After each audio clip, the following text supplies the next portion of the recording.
धाराशिव जिल्ह्यातील घाडंगरी या गावात नितीन प्रभू जाधव वय वर्ष 35 हा तरुण राहत होता. तो विवाहित असून जीपवर चालक म्हणून काम करतो. गावातील महिला मजुरांना शेतात नेऊन सोडण्याचे काम तो करत होता. त्याच्या जीपमधून अनेक महिला ये-जा करत होत्या.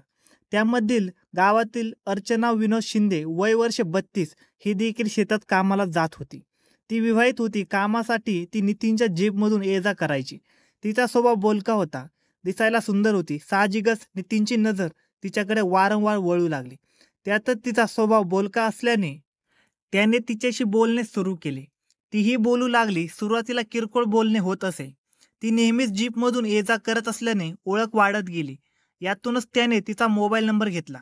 तिनेही लगेच त्याला नंबर दिला. त्यानंतर मनात येईल तेव्हा तो तिच्याशी बोलू लागला. गप्पा रंगत गेल्या. ती मोकळी ढाकळी असल्याने त्याने खडा मारून पाहिला.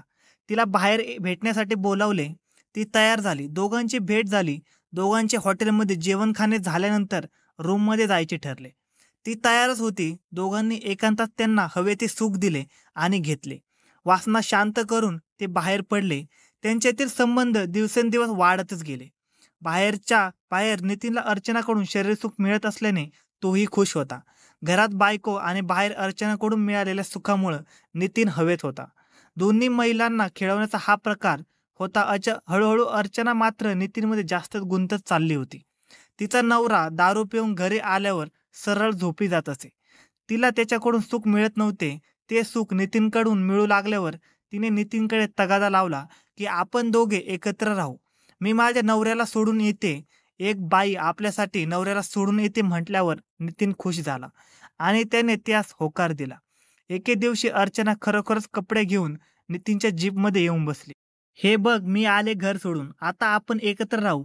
तसे पाहिले तर नितीन हा आपल्या बायकोला सोडायला तयार नव्हता आणि अर्चनाला घरात घेणे शक्य नव्हते.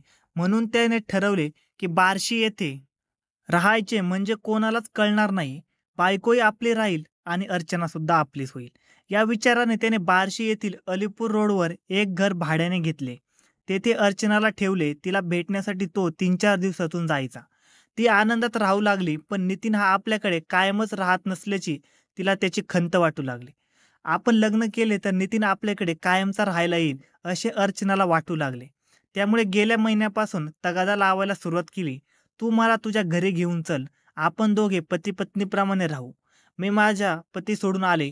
तूही मला स्वीकार कर आणि तुझ्या घरी घेऊन जा असे म्हणू लागले. पण नितीन त्यास तयार नव्हता. यामुळे दोघात भांडणे होऊ लागली.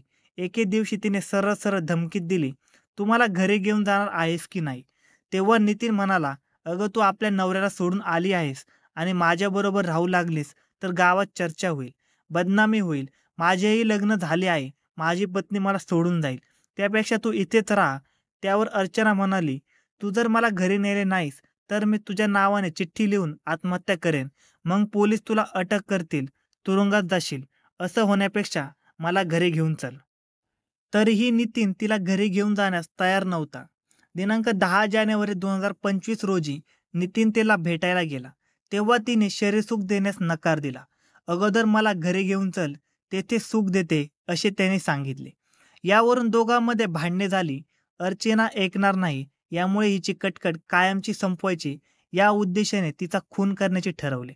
त्यानंतर तिच्याशी गोड बोलून, तुला घरी यायचे आहे ना, घेऊन जातो. त्या अगोदर आपण हॉटेलात जाऊन जेवण करू, नंतर घरी जाऊ असे सांगितले. ती तयार झाली. तिला अलीपूर रोडवरील एका शेतात नेले. थोडे शरीरसुख घेतले. ती खुश झाली. त्यानंतर तिच्या स्कार्फने तिचा गळा आवळला. तिचा मृतदेह तेथेच टाकून काही घडलेच नाही असे वागत तो परतला. गावात काम करू लागला. या घटनेला बरेच दिवस झाल्याने नितीन जाधव बिनधास्तपणे वागत होता. पण तसे झाले नव्हते. एक दिवस बार्शी पोलीस चौकशी करत करत अलीपूर रोड परिसरात आले. त्यांना मिळालेल्या माहितीवरून ते त्या घरमालकाकडे गेले. पोलीस दारात आल्याचे पाहून घरमालकही धास्तवला. त्याने विचारले, साहेब काय झाले? तुमचा या ठिकाणी राहणारा भाडेकरू कुठे आहे असे विचारताच घरमालकानेही सांगितले, साहेब गेले 3-4 दिवस ती बाई कुठे दिसत नाही. ती काही इथली नाही, ती मूळची घाडंगरीची आहे. बरं मग तिचं पूर्ण नाव, गाव, पत्ता आहे की नाही?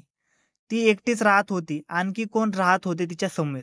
साहेब तिचं नाव अर्चना असं काहीतरी होतं, पण ती मूळची घाडंगरी, तालुका धाराशिव येथील असल्याची माहिती आहे. साहेब गेल्या 3 महिन्यापासून आमच्या इथे एकटीच राहत होती, पण तिला भेटायला 4-5 दिवसातून एक पुरुष मात्र यायचा.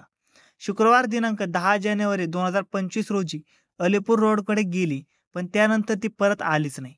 घर मालकाकडे फारशी माहिती मिळाली नव्हती, पण या ठिकाणी राहणारे बेपत्ता आहे आणि ती मूळची धाराशिव जिल्ह्यातील घाणंगरीची आहे ही माहिती पोलिसांना पुरेशी होती. त्यांची यंत्रणा कामाला लागली. रविवार दिनांक 26 जानेवारी 2025चा दिवस प्रजासत्ताक दिन असल्याने पोलिसांनी सकाळी ध्वजारोहणाचा कार्यक्रम केला. कुठेही अनुचित प्रकार घडू नये म्हणून बार्शी शहराच्या पोलिसांनी चोख बंदोबस्त ठेवला होता. आजचा दिवस तरी कोणती तक्रार अथवा अनुचित माहिती मिळणार नाही अशी अपेक्षा ठेवून पोलीस निरीक्षक कुकडे असतानाच दुपारी 4 वाजता एक माहिती आली की अलीपूर रोडवरील असलेल्या एका ज्वारीच्या शेतात महिलेचा मृतदेह पडला आहे. माहिती मिळताच पोलीस घटनास्थळी पोहोचले. मृतदेहाची अवस्था अतिशय दयनीय होती, कारण खूप दिवस हा मृतदेह या ठिकाणी पडून असावा असे पाहताच क्षणीत पोलिसांना समजून चुकले. मृतकाचे 2 हातपाय तुटले होते, तोंडावरील मांस गळून गेले होते. मृतदेह कुजला असल्याने दुर्गंध येत होती. मृतकाची ओळख पटणे अवघडच होते. आजूबाजूला पुराव्यासाठी काही मिळते का याची पाहणी केली असता घटनास्थळाजवळ स्कार्फ, पैजण, बांगड्या पडल्या होत्या. पोलिसांनी मृतदेह व घटनास्थळाचा पंचनामा केला आणि परिसरात असणाऱ्या व्यक्तींनी तुम्ही मृतकास ओळखता का असे विचारले, पण कोणीही ओळखू शकले नाही. त्याच दरम्यान पोलिसांचे खबरी माहिती काढत होते. त्यातूनच माहिती मिळाली की अलीपूर रोडवर एक महिला राहत होती आणि ती सध्या दिसत नाही. पोलिसांनी अलीपूर रोडवर ज्या ठिकाणी ती महिला राहत होती तिथे चौकशी केली असता ती महिला 10 जानेवारीपासून बेपत्ता आहे आणि ती घाणंगरी येथील असल्याची माहिती मिळाली. पोलिसांनी लगेच धाराशिव ग्रामीण पोलीस स्टेशनमध्ये चौकशी केली असता तेथे एका महिलेची मिसिंगची नोंद असल्याचे समजून आले. त्या महिलेचे नाव अर्चना विनोद शिंदे, राहता घाणंगरी असून ती विवाहित आहे. ती घरातून बेपत्ता झाल्यानंतर तिच्या नवऱ्याने म्हणजे विनोद शिंदे याने मिसिंग तक्रार दाखल केली होती. मिसिंग महिलेचे वर्णन आणि मृतदेहाचे वर्णन मिळते जुळते दिसत असल्याचे पोलिसांना वाटले. त्यांनी पुढील तपास करण्यास सुरुवात केली. पोलिसांनी घाणंगरी येथे आपले खबरे सोडले. त्यांनी माहिती घेतली असता ही महिला मजुरी करत होती आणि मजुरीच्या ठिकाणी जाण्यासाठी ठराविक जीपमधून ती जात असे. त्या जीप चालकाबरोबर ती नेहमी बोलत असताना लोकांनी पाहिले होते. या जीप चालकाचे नाव नितीन प्रभू जाधव असून तो घाणंगरी येथीलच राहणार आहे. तो सुद्धा विवाहित होता. पोलिसांनी नितीन जाधव याला चौकशीसाठी बोलावले. त्याला अर्चनाविषयी विचारले असता त्याने आपली काही तिला ओळखत नाही असे सांगितले. पोलिसांनी त्याला सोडून देण्याआधी त्याचा मोबाईल नंबर घेतला. तो मोबाईल नंबर कंपनीकडे पाठवून कॉल डिटेल्स घेतले असता नितीन चक्क खोटे बोलत आहे हे समजून आले. नितीन हा जास्त वेळ अर्चनाशी फोनवर गप्पा मारत असल्याने समजून आल्यावर पोलिसांनी संशयावरून पुन्हा नितीन जाधव याला ताब्यात घेतले.